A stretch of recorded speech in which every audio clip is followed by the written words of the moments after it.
Hi guys, Tech here, and I wanted to go over the changes to Galvanic Field and kind of just show you a test map with the Galvanic Field now that it is actually working as it was originally intended.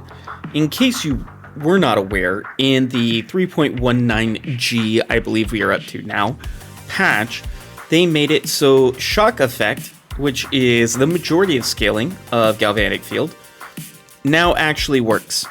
And that is why it may not have been the best League Start experience. A lot of us switched over to using Lightning Conduit and Orb of Storms instead of Galvanic Field and like Crackling Lance, and then I've tried Stormbrand, I tried a bunch of other stuff.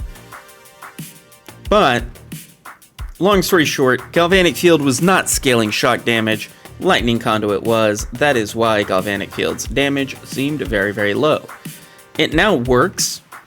It is a little bit different playstyle if you have switched over to Lightning Conduit, or maybe you haven't given either of them a try, but now are a little bit interested since both are kind of in a pretty good state, and that's something that interests you. So this will kind of serve as a build update slash my findings so far of really testing the ever-loving Krupp out of Lightning Conduit and Galvanic Field, coming up with two different ways of playing both of them. And so I have a Trickster version and an Elementalist version of essentially the exact same build. The difference is the Trickster version is a CI character, where the Elementalist is a hybrid character. Now, I really enjoy the quality of life on the Trickster version. It is significantly better. However, I think the Elementalist is actually my favorite to play of the two, just because of the amount of damage that you get to do by going Elementalist. It's pretty crazy. You do a lot more damage as an Elementalist than you do as a Trickster. And it's kind of unfortunate. And we'll go over some of the things that could possibly change in future iterations with the Trickster to give it a little bit more damage and to make it a more compelling option. So we do see some more shadows being played than we are now, because, well, a lot of people are playing Trickster just to give it a try because it is the new hotness. It does need a little bit of work to be at the same standard as some of the others, and it's okay with it predominantly being defensive. I feel like it just needs a second damage node besides Polymath. Like, Polymath is good and fine, but it's not enough to carry an Ascendancy, so either those numbers need to be scaled up, which I don't think GGG will do. I think they're very worried about giving very large more multipliers. They likely won't. However, if they don't go that route, then kind of what they will need to do is give us something else, likely that is offensive in the Ascendancy, to make it a little bit more appealing.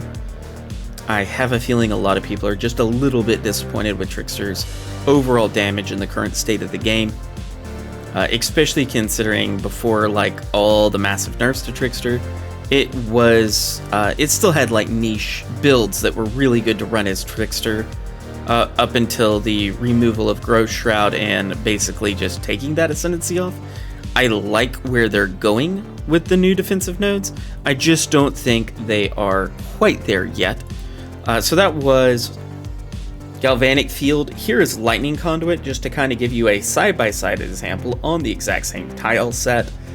That way you can kind of get a compare and contrast going on for yourself. Lightning Conduit, you're going to cast it more often than you are Galvanic Field. I feel like Lightning Conduit works better with Orb of Storms, where Galvanic Field works a little bit better with Stormbrand and being like a little more relaxed playstyle. So basically, if you like Galvanic Field, you're probably going to stick to Orb of Storms. If you do not have Anomalous Orb of Storms yet, you do want to make it a priority to go ahead and get that gem as soon as possible.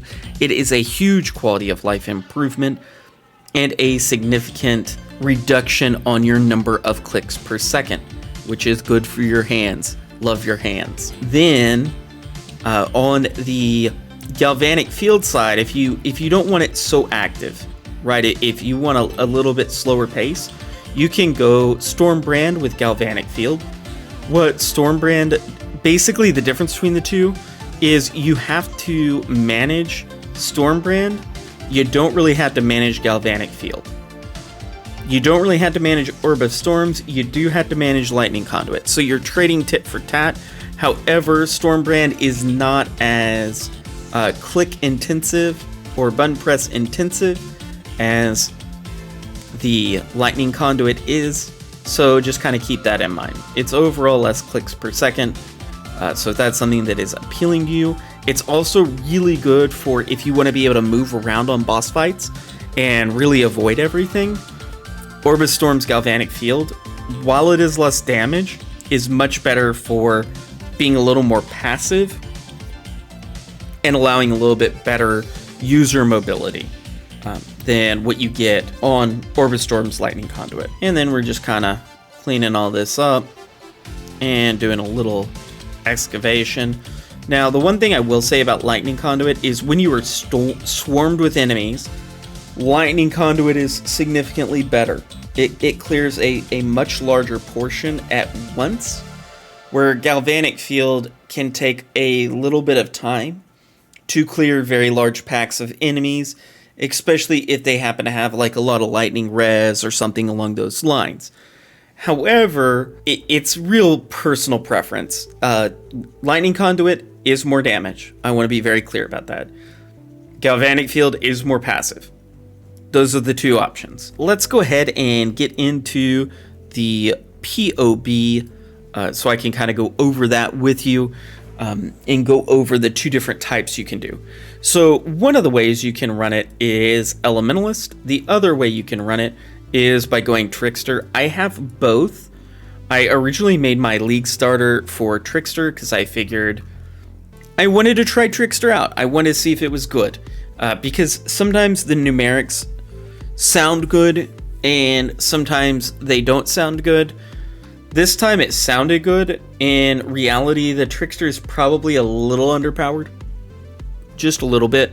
It probably needs a little help in damage, and we'll go over that when we get over the Trickster side of the tree of some changes that could happen that could possibly put it back in line of being very good. Now, if you are going to level an Elementalist, I would level through this Lightning Walker and not pick up these two nodes right away and go into the life there and then come and get Static Blows and Breath of Lightning. You can get either of those first. It doesn't really matter. Both of them are very, very important, however. The other thing is practical application is huge if you are not a Trickster. You want as much interruption avoidance as you can get. Very, very big thing. Helps prevent miscast and not casting, getting locked, which are negatives. So down here, there's a Orb of Storms variant and a Stormbrand variant. The trees are just slightly different to accommodate whichever you prefer to play. Then in the skills section, same thing. There's the Orb of Storms variant and a Stormbrand variant. Like I said, Galvanic Field or Lightning Conduit is quite a bit more raw damage compared to Galvanic Field. Right, it's just not as much raw damage. And this is with all calcs off. We are freezing and chilling. Oh wait, those are me. The enemy is chilled. The enemy is shocked. We are at, what is it? 51, I think, is the minimum shock value. And this is like 40 chill. Just to give you an idea difference here. And then if we go over to Orb of Storms, you can see that. And again, this isn't me going into everything. This stuff is basically guaranteed through the Ascendancy. But you can come in here and add all these in. They are cursed by conductivity, etc., etc., etc., which drives everything down. And so this is very modest. Oh, they are exposed to lightning as well, which you can see is it's more than 10 where they're at. But you can add in the calcs if you choose to. This is without cruelty on there, any of that kind of stuff. And you can also hit up to 65 shock, which if you look at those numbers, they are pretty significant. So just something to be aware of. As far as the items, these are going to be my real items on my Elementalist. And then I will also have a link to... So this is where I'm at currently. This is likely what I'm going to. And then I also included a hybrid of both. So you can kind of do it any way you choose. Same thing here. I do have a Orbis Storm's Lightning Conduit setup and a Storm Brand Galvanic Field setup. And this is what I mean by Elementalist is significantly more damage. If you look,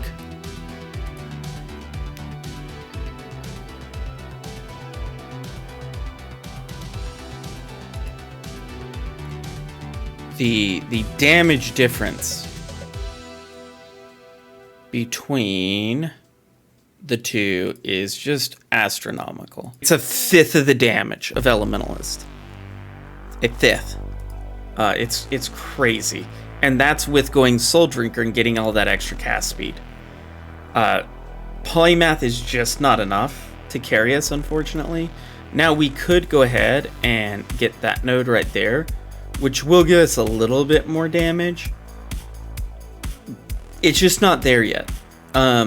This needs some help as far as the damage is concerned. Now, there's basically 3 different ways that they could fix this.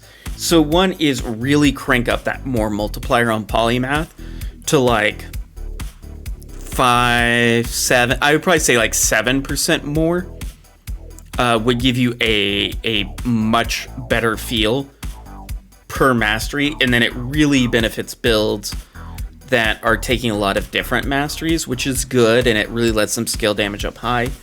I think Heartstopper needs to have the reverse of it on there. So for 5 seconds, you take less damage from hits and over time. And then I think the reverse needs to happen. The other 5 seconds, I think you need to do more damage from hits and more damage over time. And I think if that node was different, then you would likely get this instead of this, if that makes sense. And there's your damage. The other thing they could do is like what they did with Conviction of Power. So if you're not familiar with Conviction of Power gives you 4 to minimum of power and endurance charges, and then +1 to max of each. I think they should do that with Swift Killer. So Swift Killer, give them 4 minimum to Frenzy and Power charges, and +1 to each, instead of +2 to Max Frenzy. +2 to Max Frenzy sadly just isn't good enough. I think they were afraid it would be too powerful if they gave it old Swift Killer. It was not too powerful. It was not. They could either revert it back to old Swift Killer or put it closer to Conviction of Power, where it doesn't have generation, but it does guarantee a baseline. Either of those, I think, is a good solution. And then if you want to generate more, you can generate more. But it also rewards you if you want to go up to like 7 power charges, you can get it that way, which would be very, very helpful. Or 7 frenzy charges if you're going down the other way. But either way, I think that needs to change, and I think Heartstopper needs a damage layer added into it. The other thing is, I don't know if one step ahead, like what I would really like to see is Escape Artists combined into one step ahead. I would like to see both of these together in one node. I think that would be really good. And then maybe this be another damage node. That way you have options. So you get this node first, which gives you... and maybe you take off the nearby enemy action speed is at most 92%. Maybe you just take that off and attach it into Escape Artist. And then you can go, you know, these two and these two, or these two and these two, just depending on which way you want to go. And then that would also give you room to put a second damage node in here as well. But we like the defenses, this set of defenses is really, really strong. It's really, really strong. This is not needed in its current state, and this is bad. So these two need to be reworked, and I really think one step ahead needs to be, maybe they just make them both 100 and add it to Escape Artist. Maybe that's the call. Your action speed is at least 100% of base value. Nearby enemies' action speed is at most 100% of base value, and add it into Escape Artist. Because Escape Artist is really weak compared to every other Ascendancy. This is very weak node. And the only reason you get this is because good stuff is behind it. So maybe that's the answer, is you just add this in here, or you add something that has damage on top of one step ahead. I don't know if they would go that route, which is why I say just add them together. Because almost every build is going to want to go into this to get to one of these two. Unless they really rework these two where they're good and they're worth considering. If they're good and they're worth considering, then this becomes less problematic. The issue now is you're never going to see anyone playing Trickster like that. Because it's not good. And since that's not good, it makes it where you're obligated into these. And so that's the only issue with Trickster currently. It's not that it's unplayable. It is playable. It's just less DPS. And it's significantly less DPS. But this is how you can do it on the Trickster side of things. Now the other thing is, because I am CI, I am not using two weapons on this. I am dual wielding on the Elementalist. So that is a caveat I do want to add on. That's another reason for the damage increase. I did try not dual wielding on the Elementalist and it just felt awful. So I went right back to dual wielding on the Elementalist. Actually, I could save that point. I just saw that. Good for me. Go gadget saving points. So now I'll make another link to this. However, I'll upload both of the POBs, the one for Elementalist as well as the one for Trickster. I hope this was helpful. If you have any questions regarding... let's talk about Overshock for 1 second. The other thing to note when you are looking at your maximum shock and your chance to shock is add everything up, okay? If you don't need the 50% from Overshock to get there, if you don't need it, then, and you may have to get this node right here, because it's 15% chance to free shock and ignite. But even if you had to pick up this node not to get Overshock, in your links, it's probably worth it. Overshock isn't necessarily, or Overcharge, I'm sorry, Overcharge. Overcharge isn't necessarily great. Okay? If you can get away from it, do so until you get to where you get a cluster jewel with shocks proliferate.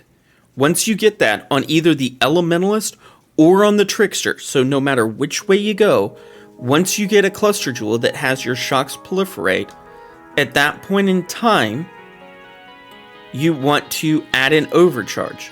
The reason why is because Overcharge shocks enemies as though dealing 680% more damage. So it makes sure your shocks are always a maximum shock. Now this spell Echo, so that's how you kind of want to do the two. And again, if you're capped, great. If you aren't capped, you do need to use Overcharge because you need to be at 100% shock.